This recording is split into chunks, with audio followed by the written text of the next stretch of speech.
안녕하세요. 사사이 사람 사는 이야기 오늘의 사연입니다. 안녕하세요. 연년생 두 아들의 엄마인 정인숙이라고 합니다. 무뚝뚝한 남자 셋과 살고 있지만 그래도 즐겁고 행복하게 살고 있네요.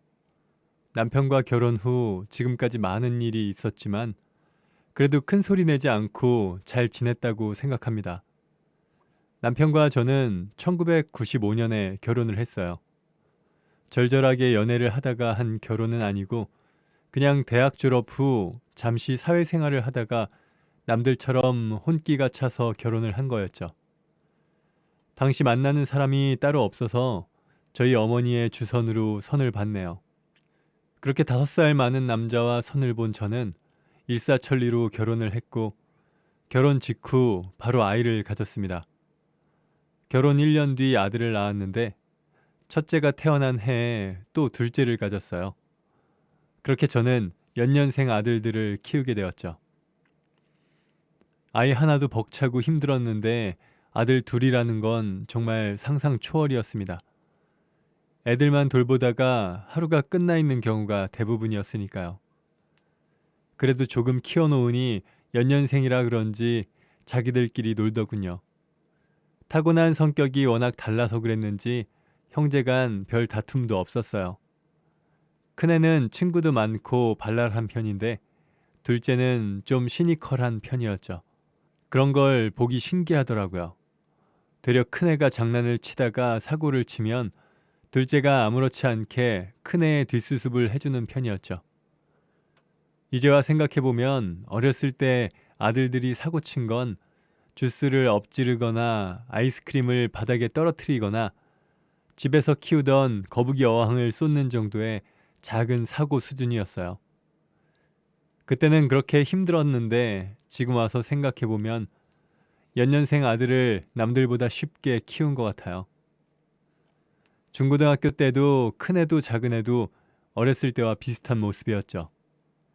큰애는 어렸을 때부터 친구들이 많았어요. 남자친구들은 물론 여자친구들도 두루두루 잘 지내는 것 같았죠. 반면 둘째는 조용했고 또래 남자애들처럼 남자애들이랑만 주로 놀았어요. 아들들의 성격은 달랐지만 두 아들 모두 심각한 사춘기도 없었기에 나름 편안한 엄마였습니다. 그런데 2014년 11월 큰애가 수학능력 시험 치르고 난 뒤부터 늦바람이 들었는지 집에 늦게 귀가하는 일이 잦아졌습니다. 아직 한 해가 다 끝나지도 않았는데 술집에 드나들까 싶어서 걱정되더군요. 예, 지훈아, 엄마랑 얘기 좀 하자. 언제까지 하나 지켜보다가 2주쯤 지났을 때 늦게 들어온 아들을 붙잡아 세웠습니다. 왜요? 무슨 일 있어요? 수능 끝나서 기분 좋은 거 알겠는데 요즘 너무 늦게 들어오는 거 아니니? 혹시 밖에서 이상한 짓 하느라 늦게 들어오는 건 아니지? 아니에요, 엄마. 진짜 정말로요. 엄마는 네가 좋은 기분으로 친구들과 노는 건 좋은데 너무 늦게 들어오니까 벌써부터 술집 다니는 건 아닐까 해서. 아니에요, 엄마. 그건 내년부터 가기로 엄마랑 약속했는데 내가 언제 약속 어기는 거 봤어요? 그리고 술집 가려면 신분증 위조하고 그래야 하는데 난 그런 거 안 해요. 그럼 왜 이렇게 늦게 다녀? 걱정스러운 마음으로 다그쳤더니 배시시 웃으며 여자친구가 생겼다 하더군요. 그동안 좋아했던 여학생에게 수능이 끝나자마자 용기 내서 고백을 했고 그 친구가 고백을 받아줘서 사귀게 되었다고요. 제가 알기로 첫 연애는 아니었지만 수능 끝나고 고백한 것이 기특하고 귀여워서 용돈을 쥐어주면서 데이트 잘 하라고 응원도 해주었습니다. 다만 여자아이 집에서 걱정하실 테니 너무 늦게 다니지는 말라고 당부만 했죠. 그날 이후 큰애는 가끔씩 늦게 귀가할 때도 있었지만 예전만큼 매일 늦게 들어오진 않았죠. 이후 지훈이는 무사히 좋은 대학에 들어갔습니다. 건너듣기로는 지훈이의 여자친구도 성적에 맞춰 적당한 대학에 들어갔다고 했습니다. 큰애는 같은 학교는 아니었지만 서로 다니는 대학이 가까워서 자주 볼 수 있다며 무척 좋아했습니다. 엄마 입장에서는 서로 응원해가며 잘 지내는 모습이 보기 좋았어요. 그리고 아들과 얌전하게 연애를 하는 그 아이도 기특해 보여서 작은 입학 축하 선물도 아들 편에 보내주었네요. 그랬더니 여자친구가 잘 받았다며 감사 인사를 전해왔더군요. 그때 참 뿌듯했습니다. 그렇게 큰아들 대학 입학을 기뻐하는 것도 잠시 전 다시 고3 엄마가 되어야만 했습니다. 이번에는 작은 아들인 경훈이가 대학을 갈 준비를 했으니까요. 사실 고3 엄마라고 해서 특별하게 달라지는 건 없었죠. 그저 늦은 시간 공부에 지쳐서 들어온 둘째 간식 챙겨주고 아침에 학교에 데려다주고 집안 분위기 편하게 조성해주는 것 정도였어요. 아무리 특별한 것 없다고 해도 집안에 고3이 있다면 집안 분위기부터 달라지니까요. 그렇게 2년 내리 고3 엄마로 지냈고 둘째 경훈이도 무사히 대학에 붙었습니다. 둘째가 합격 소식을 전해온 날 이제 나도 청소년기 아들들에게서 졸업이구나 했습니다. 무척 홀가분하면서도 한편으로는 쓸쓸하더라고요. 3월이 되어 작은애는 대학에 입학하고 2학년이 된 큰애는 1학기를 마치고 군대를 갔어요. 형이 군대를 가자 작은애도 내년에는 군대를 가야겠다면서 지금 미리 신청해둬야 내년에 갈 수 있다며 지원을 했다더군요. 그냥 아들들 선택이니 묵묵히 존중해 주었죠. 그런데 애들이 대학에 들어가고 나니 저 혼자만의 시간이 길어지더라고요. 집안일을 해도 오전 잠깐이고 적적했습니다. 갑자기 혼자만의 시간이 많아지니 뭘 해야 할지도 모르겠더라고요. 그래서 다시 일을 해보기로 했죠. 이리저리 알아보다가 집에서 멀지 않은 미혼모 시설에서 일을 하게 되었어요. 급여는 적었지만 어차피 돈에 아쉬워서 하는 일도 아니었고 적적한 마음 달래기 위해서 하는 일이니 남에게 도움이 되는 일을 하면 더 좋을 거라 생각한 것이죠. 그리고 그곳에서 제가 하는 일은 아이들을 돌보는 것을 도와주는 일이었어요. 한 달을 일해도 받는 월급은 50만 원도 안 됐지만 괜찮았어요. 귀여운 아이들 얼굴도 보고 초보 엄마들을 도와줄 수 있었으니까요.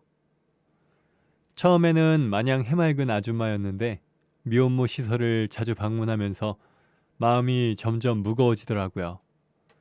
미혼모 시설에 오는 사람들은 대부분 어린 나이에 아기 엄마가 된 사람들이었으니까요. 거의 제 아들 또래더군요. 20대 초반 아니면 미성년자 친구들이었으니까요. 제가 일하는 이곳은 출산 후에 오는 미혼모자 생활시설이에요. 처음에 출산 전 임산부들은 어디서 지내냐고 물어보니 그건 시설이 따로 있다고 하더군요. 이곳에 오는 엄마들은 대부분 본인의 부모에게 출산 소식을 알리지 못한 친구들입니다. 애기 아빠는 당연히 없죠. 있었다면 이런 시설로 들어오지도 않았을 테니까요.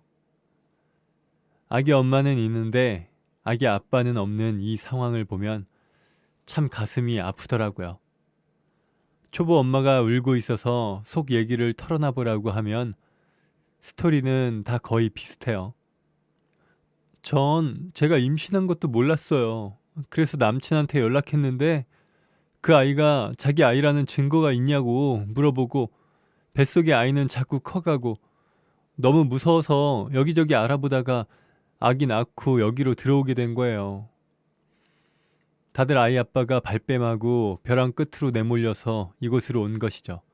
그래도 아주 절망적이지는 않은 게 간혹 제대로 아이 아빠와 연락하는 사람도 있기는 해요. 하지만 아기 아빠는 그 아이 때 또래들이 누릴 수 있는 평범한 삶을 살고 있는데 반해 어린 아기 엄마들은 출산 후 몸 추스르며 아기를 돌보기도 바빴죠. 게다가 출산 후 몸도 힘들고 애를 키우는 게 많이 서툴러서 잠도 제대로 못 자고 하다 보니 시설에 있는 사람들 대부분이 예민해요.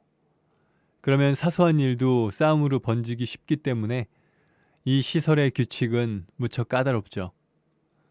예를 들면 호적상 보호자가 아니면 면회도 안 되고 외출하기 전에는 반드시 미리 허락을 받아야 하는 등 여러 가지 규칙이 있긴 하지만 아기용품이나 식사, 교육 같은 부분에 대한 지원도 해주고 있고, 입소한 아기 엄마들이 출생 신고를 한 뒤 기초생활수급비나 한부모 지원 수당 같은 걸 받을 수 있도록 복지사님들이 많이 도움을 줍니다.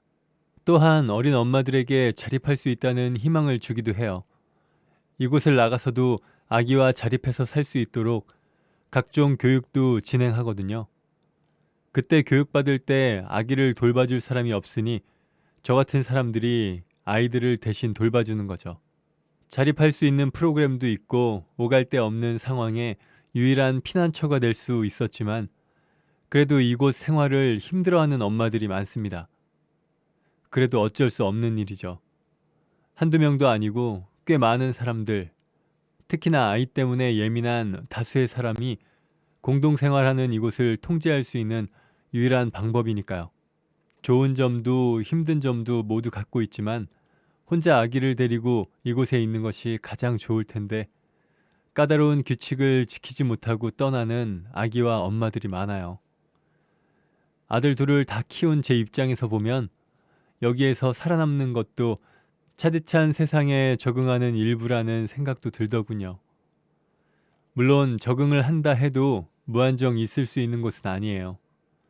제가 일하는 미혼모 시설의 경우 입소하게 되면 최대 2년까지 있을 수 있습니다. 하지만 대부분의 아이 엄마들은 2년을 못 채우고 나가는데 그렇다고 여기에서 생활하다가 자립까지 하고 나간 아기 엄마들이 없는 건 아니랍니다. 그런 아기 엄마들은 이곳에서 생활하는 방법이 조금 달라요. 그러다 보니 제가 눈여겨본 아기 엄마가 있었죠.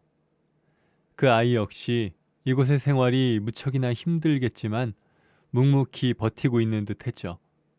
이제 20살 정도 되어 보이는 아이였어요. 어디서든 그렇겠지만 이곳에서도 아기를 돌보고 있으면 여러 유형의 엄마들을 만날 수 있죠. 어떤 엄마들은 여사님 그렇게 않으면 저희 아들 불편해해요. 라든지 그걸 그렇게 하시면 어떡해요. 라든지 제가 하는 행동 하나하나를 다 잔소리하는 예민한 엄마도 있고 나를 붙잡고 계속 아기 아빠 이야기를 신세한탄하는 아기 엄마들도 있어요. 그때 그 자식의 온갖 달콤한 사탕 발림에 넘어가면 안 됐었어요. 진짜요. 제가 그때는 그놈이 저밖에 없을 줄 알았죠. 이렇게 절 무참히 버릴 줄 알았겠어요? 애가 있는데? 하면서요. 오죽 털어놓을 데가 없으면 그럴까 싶어서 들어주기는 합니다만 그런 엄마들을 많이 만나면 피곤하기도 합니다. 그런데 그 아기 엄마는 다른 사람들이랑 달랐어요.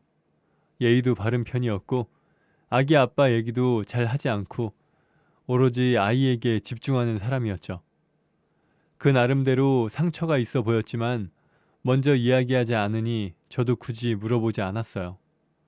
그냥 가끔 말벗이 되는 정도였어요. 아무래도 규칙도 엄격한 곳에서 공동생활을 하다 보니 투정을 하는 정도였죠. 여기는 지켜야 되는 규칙이 너무 많은 것 같아요. 가끔은 숨 막히기도 하지만 그래도 아이 생각하면 참을만 해요. 라고 말하면서 웃는 모습이 무척 예뻐 보였어요. 묵묵히 자기 할 일을 다 하면서 힘든 생활을 버텨내는 모습이 무척 대견해 보였죠. 더러 아기를 낳고 나면 머리가 빠지기도 하는데 이 엄마도 스트레스가 심한지 머릿속이 비어 보일 정도로 빠져 있더라고요. 그래도 아기를 달래고 어르고 하는 모습이 제법 엄마스러워서 보기 좋더군요. 예전에 제 모습을 보는 것 같기도 하고요. 그래서 그 아기 엄마와 아이에게 뭐라도 하나 더 챙겨주게 되었죠. 처음에는 제가 무언가를 따로 해주는 걸 어색해하던 아기 엄마도 조금씩 마음을 열어갔죠. 여사님, 태호 기저귀 여사님이 이걸로 해주신 거예요? 쉿! 목소리가 너무 커. 태호가 여기에서 지원해주는 기저귀 쓰는데 자꾸 발진 나는 것 같아서 내가 따로 사왔어. 방에다 두고 써. 정말 감사해요. 안 그래도 걱정이었는데. 누가 볼라. 얼른 방에다 갖다 놔요. 아무래도 공용시설이다 보니 누구는 더 챙겨주고 누구는 안 챙겨주면 특혜니 뭐니 하면서 그 안에서 또 다른 다툼이 생기기도 하니 조심해야 했죠. 괜히 저 때문에 예쁜 아기 엄마와 아기가 피해를 입으면 안 되니까요. 태호 엄마, 이거 먹어요. 이게 뭐예요? 아기 엄마한테 엄청 좋은 거야. 빨리 먹어. 최대한 다른 사람들 눈에 띄지 않게 조심해서 몰래 몰래 챙겨줬습니다. 별건 아니고 그냥 군것질거리나 아기 먹일 것, 가끔 가다가 몸에 좋은 것 정도였지만요. 그나마도 자주 챙겨줄 수는 없었습니다. 아기도 순해서 정이 가더군요. 다른 아이들 볼 때는 아이 엄마 눈치를 많이 봐야 했는데 태호를 볼 때는 마음이 편했어요. 제 엄마가 직업교육 받는 시간 동안 울지도 않고 잘 놀았어요. 무척 순한 아이였습니다. 그렇게 예쁜 태호와 태호 엄마를 더 챙겨주고 싶지만 눈치를 봐야 했던 이유는 아무래도 함께 생활을 하다 보니 종종 시끄러운 일이 생기기 때문입니다. 아기들은 아직 어려서 아기들끼리의 문제는 없는 편이죠. 거의 충돌이 일어나면 엄마들의 싸움입니다. 다른 것보다 아무래도 공용 시설이다 보니 세탁실 같은 공동 공간 사용에 대한 문제나 혹은 이곳에서 나누어주는 아이 용품들에 대한 엄마들의 경쟁 같은 것이 싸움으로 이어지곤 하죠. 아기 엄마들 사이에서도 욕심 많은 아기 엄마는 대하기가 힘듭니다. 우리 시설에도 그런 사람이 있었죠. 입소한 지 3달 된 23살의 감정 기복이 무척 심한 엄마였어요. 요한이라는 5개월 아들을 키우고 있었는데 끊임없이 분란을 일으켰기에 저 같은 도우미뿐만 아니라 복지사님들마저도 문제아라고 뒷말을 할 정도였죠. 그날도 마찬가지였습니다. 어느 날 세탁실에서 다투는 소리가 나서 가보니 욕심 많은 요한 엄마와 태호 엄마가 싸우고 있더군요. 그러니까 빨리 빼면 됐잖아요. 저는 항상 알람 맞춰놔요. 세탁 끝나는 시간 알람 울리자마자 내려온 거예요. 언니는 항상 1시간 넘게 뒀다가 빼잖아요. 그 몇 분도 못 기다려주세요? 이곳에 세탁기는 3대가 있지만 다들 아기들이 있다 보니 세탁실은 언제나 전쟁터나 다름없어요. 그래서 세탁이 끝나면 바로 수거를 해줘야 다음 사람이 쓸 수 있는데 요한 엄마는 항상 세탁이 끝나고 바로 가져가지 않고 1시간 넘게 방치하곤 했어요. 그러다 보니 요한 엄마와 시설에 있는 다른 엄마들이 이 문제로 다투는 경우가 많았죠.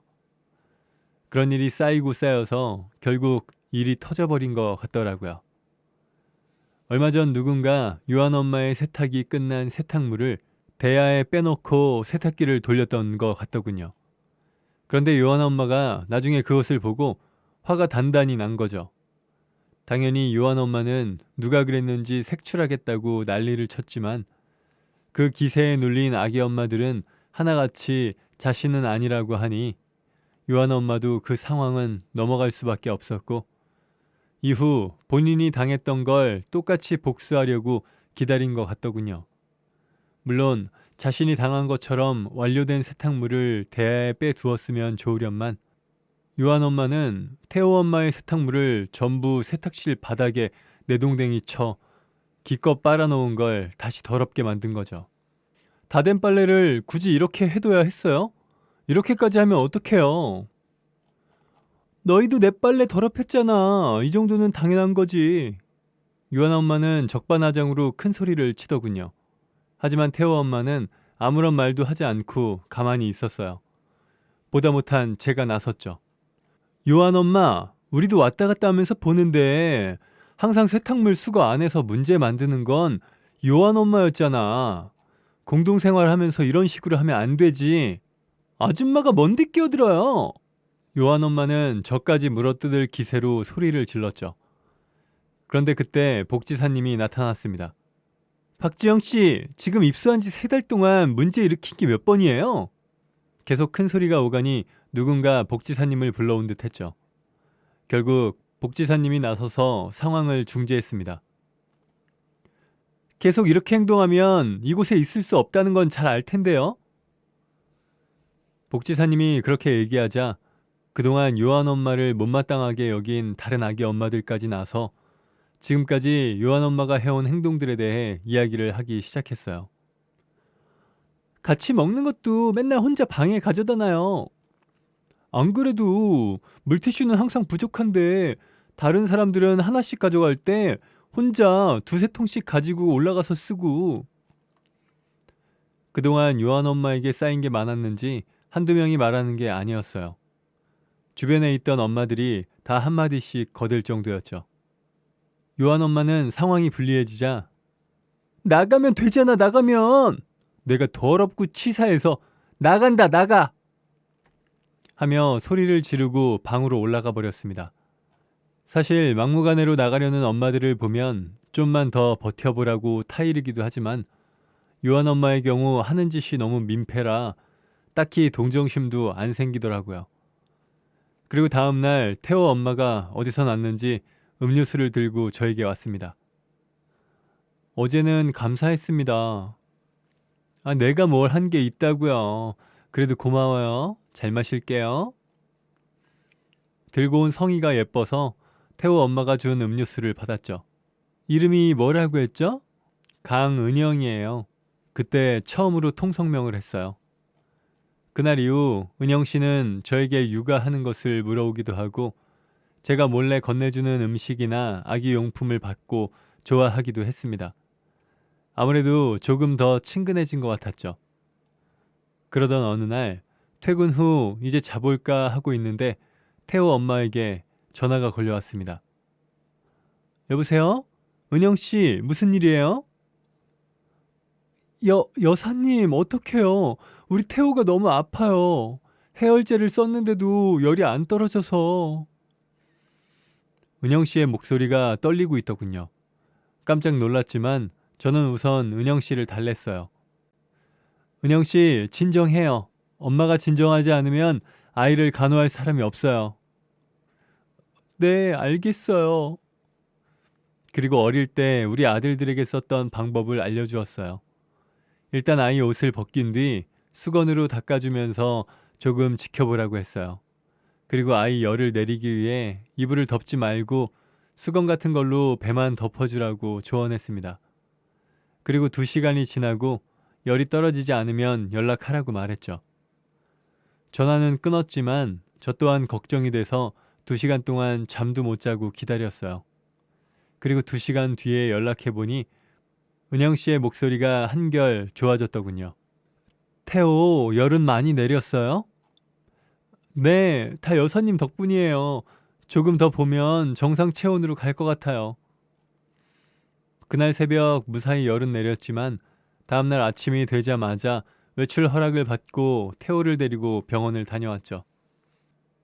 의사 선생님이 감기인데 응급조치를 잘했다고 칭찬해 주셨어요. 감사해요, 여사님. 그럼 다행이네요. 앞으로도 어려운 일 있으면 시간 상관없이 언제든지 연락해요. 그 사건 이후로 태호 엄마와 훨씬 가까워졌습니다. 태호를 키우는데 필요한 육아 상식을 알려주기도 하고 연년생 아들 키우면서 힘들었던 이야기도 해줬죠. 주로 제 이야기를 많이 해줬어요. 은영 씨의 사연도 궁금했지만 본인이 말해주지 않으니 굳이 물어보지는 않았습니다. 그렇게 시간이 흘러 태호 엄마가 이곳에 온 지도 2년이 되었고 퇴소하는 날이 다가왔습니다. 여기서 나가면 어떻게 할 거야? 자립지원금이랑 정부 보조금 아껴 살았으니 그걸로 태호랑 살 수 있는 방 하나 구하려고요. 그래, 퇴소하고 나서 방 구하고 세간살이도 드리려면 엄청 돌아다녀야겠네. 태호랑 같이 돌아다니기 힘들 테니까 나한테 맡기고 일 보고 와요. 그럼 여사님 출근은요? 나도 이제 힘들어서 그만두고 쉬려고. 그리고 태호 엄마 일자리도 알아보고 해야 할 거 아니야. 혼자 다 어떻게 하려고 해? 아니다. 당분간 우리 집에서 지낼래? 아들 둘 다 군대 가서 신랑이랑 둘이 지내고 있으니까 태호 엄마만 괜찮으면 그렇게 해도 될 것 같은데. 아무리 그래도 그건 좀 너무 폐를 끼치는 것 같아서. 괜찮아. 집에서 혼자 있기 적적해서 그래. 내가 태호가 보고 싶을 것 같기도 하고. 집 구하고 어느 정도 자리 잡을 때까지만 도와줄게요. 저는 열심히 태호 엄마를 설득했고 결국 별다른 대안이 없던 은영 씨도 제 도움을 받기로 했습니다. 그렇게 태호와 태호 엄마가 우리 집에서 지내게 되었죠. 그리고 일주일 뒤 큰아들이 전역하는 날이 되었습니다. 그날은 여느 때와 똑같은 날이었어요. 태호는 예쁘게 잘 웃었고 은영이도 아이를 잘 돌보고 있었죠.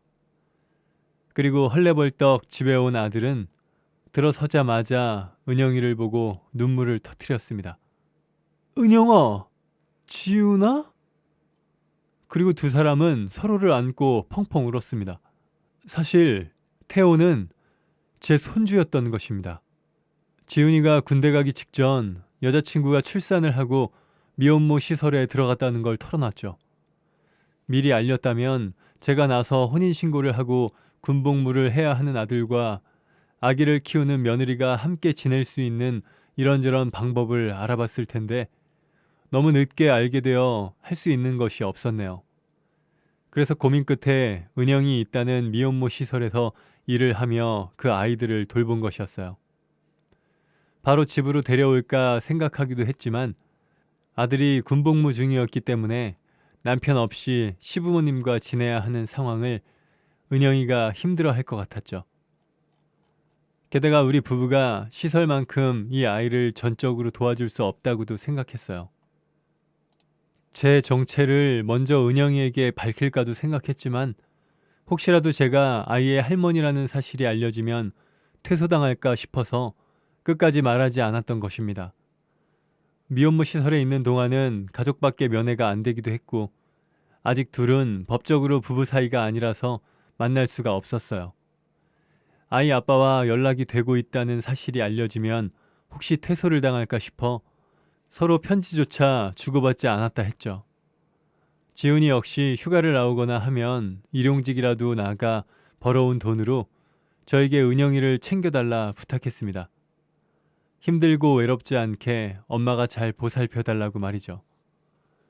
이전에 아들에게 얘기를 들어보니 은영이는 사연이 깊은 아이였어요.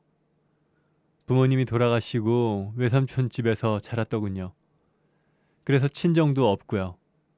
처음 미혼모 시설에 들어갔다는 사실을 알고 은영이의 외삼촌에게 알릴까 했지만 본인이 외삼촌에게 제대로 말하지 못한 이유가 있을 수도 있으니 그 부분은 은영이와 아들과 함께 상의하기로 했죠.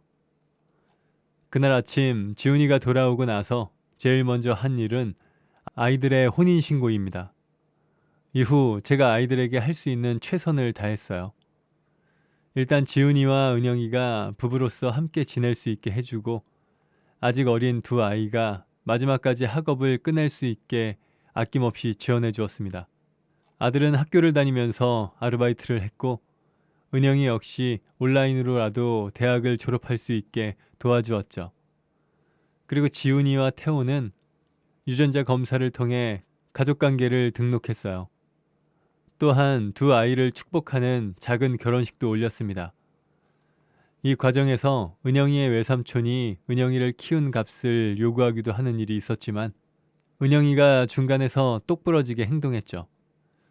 나중에 외삼촌과 이야기를 들어보니 돌아가신 은영이 엄마의 보험금 때문에 은영이를 맡기는 했지만 돈만 받고 방치했을 뿐 열심히 키우지도 않았더군요.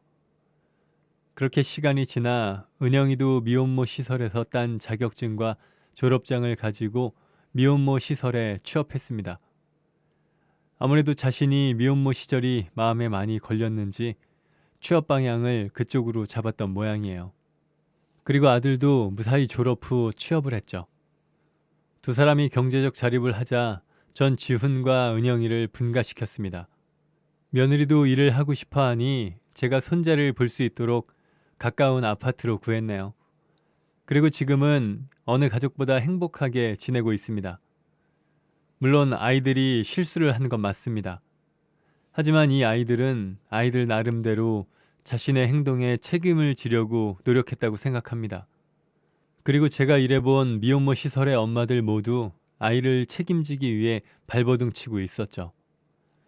미혼모 혹은 미혼부들을 냉랭한 시선으로 보지 말고 우리 사회와 우리 어른들이 그들을 따뜻하게 도와주면 좋겠다고 생각합니다. 적어도 그들이 문제아로 낙인 찍혀버리고 배척을 당해 가난이 가난을 낳는 세상이 되지 않기를 진심으로 바랍니다. 지금까지 제 이야기를 들어주셔서 감사합니다.